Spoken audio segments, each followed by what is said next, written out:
Hi guys and welcome back to WePC. Today we're going to be looking at a budget 4K gaming monitor. It's the Asus VG289Q. Despite its low price tag, there's actually a lot of pros that come equipped with this monitor. It's pretty good for single player titles. It's got great colours right out of the box. Asus say it's got a 90% DCI-P free colour gamut, so that should be great for your video editing and all that sort of thing. And with a 4K resolution, you'll have more than enough screen real estate to do all the sort of multitasking you could want to do. It does have its downfalls. It only has a 60 Hz refresh rate and it's got a pretty slow 5ms response time. So probably not going to be the best for competitive games like Counter-Strike, Fortnite, Call of Duty. But we're going to put it through those games anyway to see how it handles and see if we think it's good value for money. So let's jump straight into it. Okay guys, so like always, we're going to kickstart things by having a little look at the design. I mean, it's standard TUF Gaming. I think we've had about 10 monitors now come through, all TUF Gaming. They look exactly the same.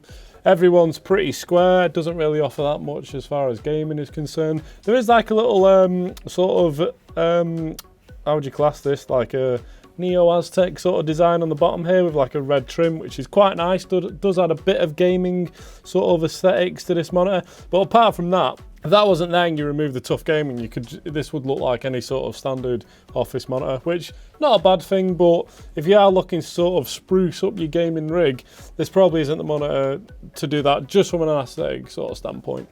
Bezels are pretty thin, they're around 10mm either side, which is absolutely fine. Bottom bezel slightly bigger as it always is, I think that's about 17mm. Literally nothing going on at the back of the monitor. There's a few sort of like carvings and etchings which you're never really going to see, so doesn't really benefit anyone unless you want to like impress someone across the office. And yeah, as far as design goes, that's really all there is to talk about. The stand, however, is probably one of the standout features as far as like mechanical stuff goes. It's got loads of versatility. You've got height, pivot, tilt, swivel, all the normal stuff. One thing I do like about this monitor is, and all Asus come with this sort of feature, is the fact that you can switch it into like a portrait mode, which is really good if... I know this probably isn't the best monitor in the world if you want to just use it as like a Twitch stream, but if you do have the cash, then you're going to be able to, you know, read Twitch comments for days. So that's pretty good. The stand itself is robust. I always say it's about Asus monitors. The stands are dead good and this one's no different, so thumbs up really, especially considering it's a budget 4K monitor. I'm pretty happy with the stand, yeah, so good job Asus. Look at the inputs briefly. This monitor comes equipped with two HDMI 1.4s, it comes with a DisplayPort 1.2, and it also comes with a 3.5mm audio jack for your headphones as well.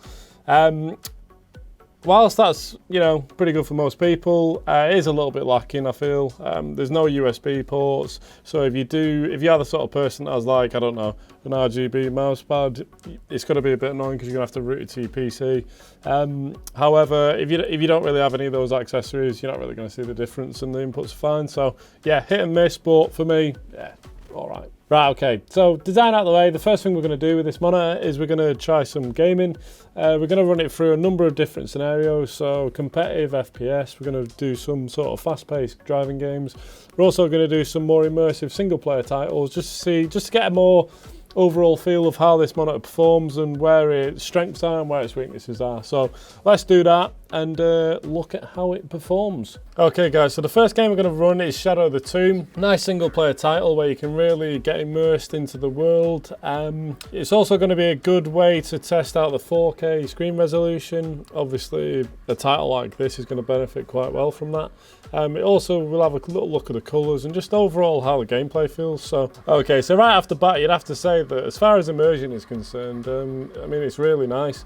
The colours pop, everything looks really vibrant as you'd expect. Picture quality is really nice as well. I know we've got the graphics in high settings and we are running a 3080, but that being said, a lot of that comes down to the 4K screen res. We had it in 1080p to start off with, obviously because that was just default from the last monitor, and it looked terrible. As soon as you flick it into 4K, the whole game just comes alive, so really nice. One thing I will say is when you are moving the mouse around quite quickly, you immediately get a lot of screen tear. This monitor does come with Freesync, and it is, I believe, G-Sync compatible. That is enabled, and even so, you're still getting loads of screen tear there. It's not the best, even when just moving around. I've not seen any sort of ghosting yet, which is probably something that will become more apparent when we play a faster title, like Dirt 5 or something. But in this right now, it's been pretty good. The only issue is obviously when you move the mouse quite quickly, you can see the screen tear, it is noticeable. But yeah, overall, I'd say pretty good for a game like this. Yeah, I'm quite happy with it. Okay guys, so now we've had a little look at a single player title. We're going to run it through something a little bit more fast paced.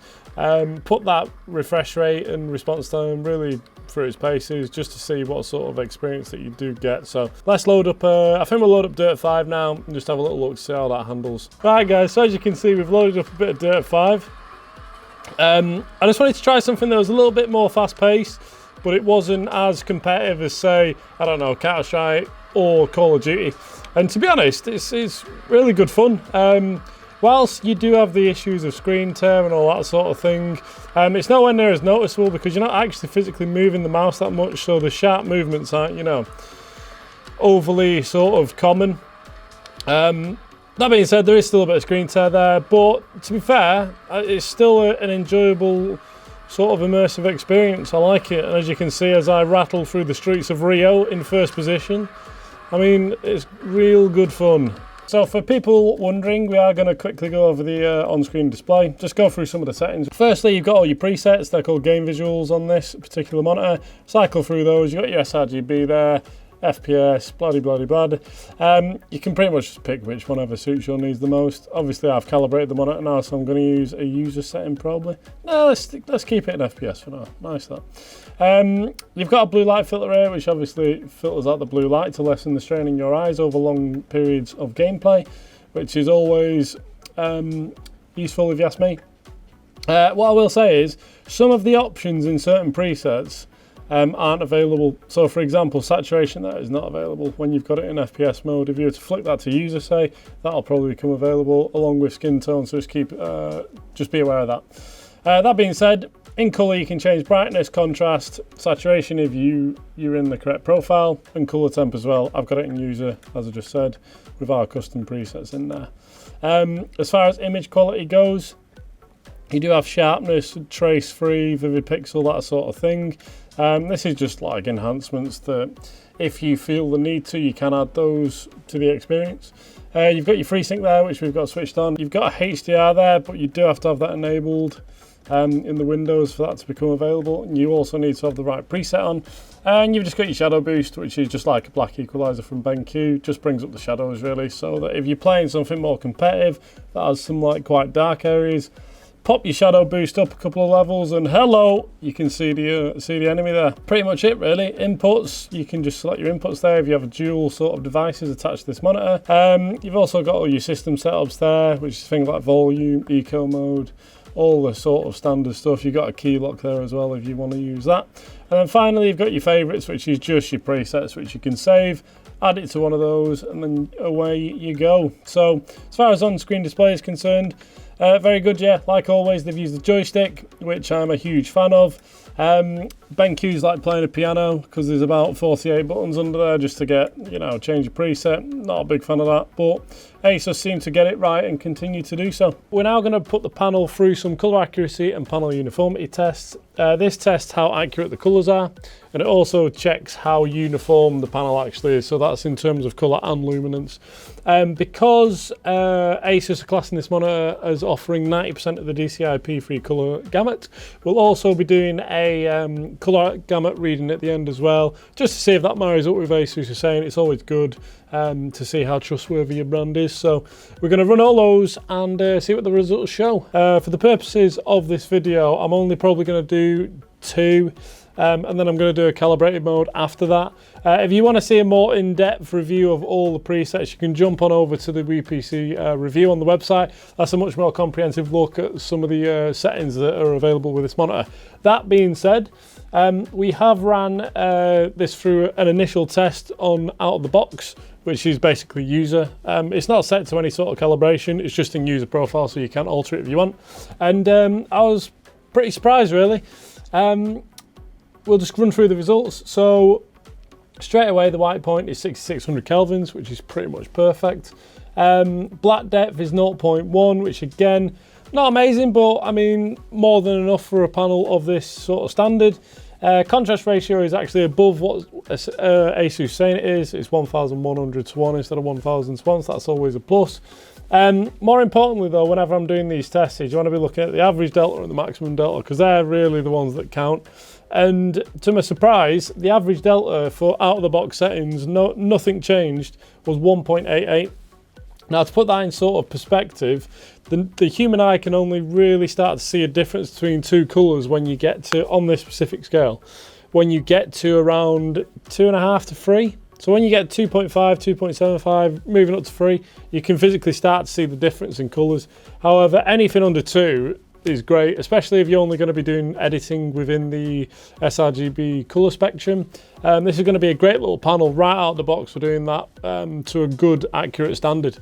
Maximum delta was 4.3, which is great. I've actually calibrated some monitors in the past that have not had much better than that, so right out of the box, very good.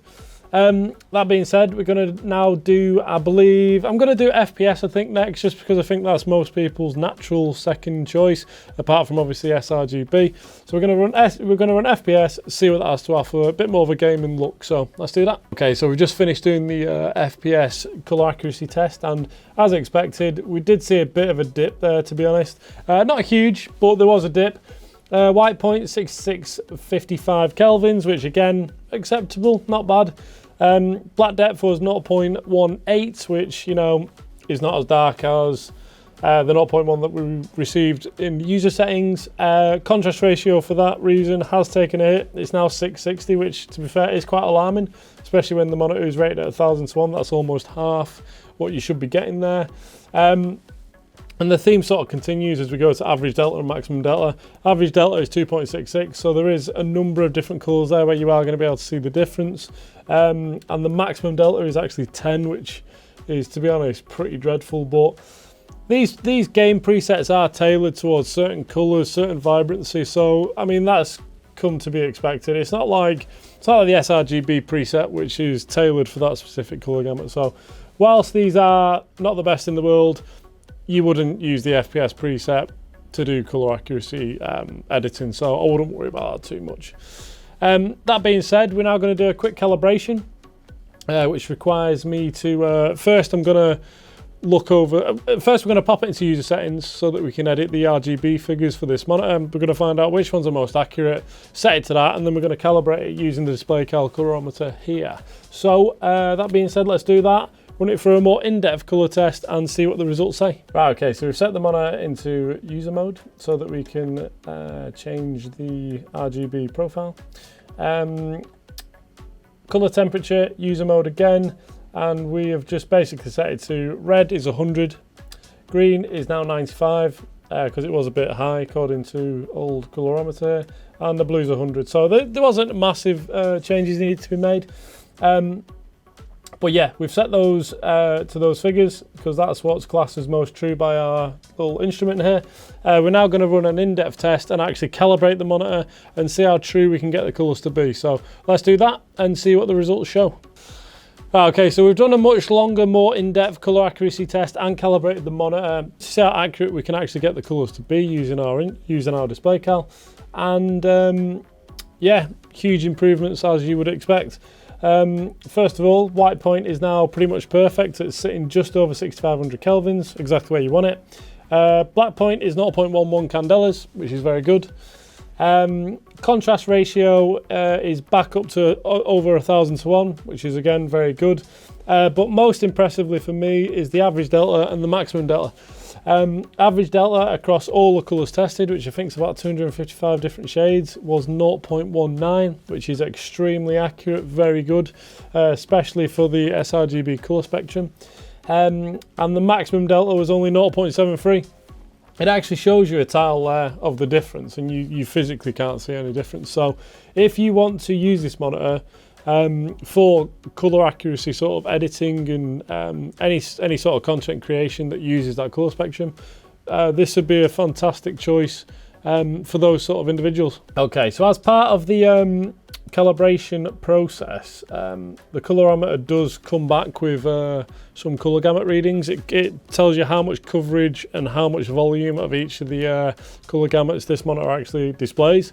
So just before we see those results, it's worth remembering that Asus did class this as 90% DCI-P free, which is extremely wide.